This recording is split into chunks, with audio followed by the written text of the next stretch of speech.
Religious philosophy of Sri Aurobindo. Sri Aurobindo, original name Aurobindo Ghose, Aurobindo also spelled Arvinda, Sri also spelled Shri, born 15th August 1872, Calcutta, now Kolkata, India, died 5th December 1950, Pondicherry, now Puducherry, yogi, seer, philosopher, poet, and Indian nationalist who propounded a philosophy of divine life on earth through spiritual evolution. Aurobindo's education began in a Christian convent school in Darjeeling. While still a boy, he was sent to England for further schooling. He entered the University of Cambridge, where he became proficient into classical and several modern European languages. After returning to India in 1892, he held various administrative and professorial posts in Baroda, Vadodara, and Calcutta, Kolkata. Turning to his native culture, he began the serious study of yoga and Indian languages, including classical Sanskrit. From 1902 to 1910, Aurobindo partook in the struggle to free India from the British Raj rule. As a result of his political activities, he was imprisoned in 1908.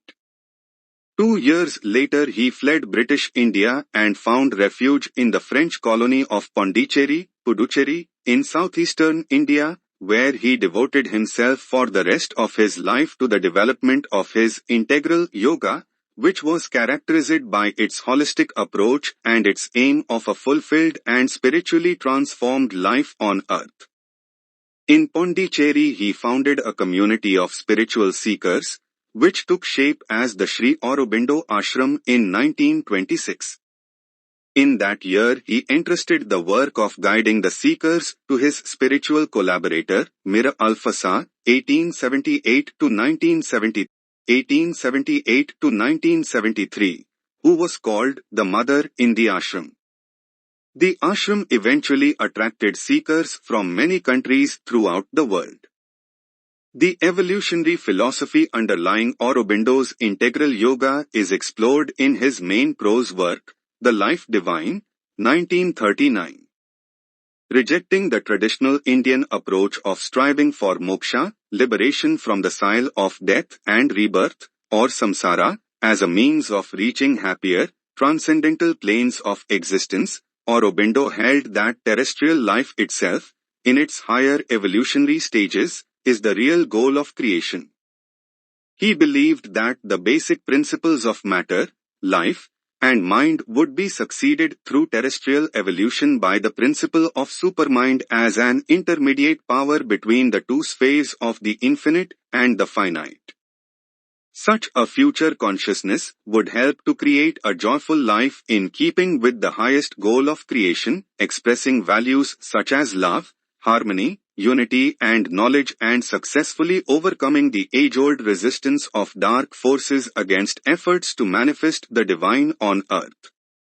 Sri Aurobindo was a poet, a philosopher and yogi of reputation. His life began with political, poetic and philosophical experiences. Sri Aurobindo said that the truth of spiritualism, science and religion were already contained in the Vedas. The Gita contains Vedic values, which one essential for the elevation human life. Sri Aurobindo's philosophy is based on integralism.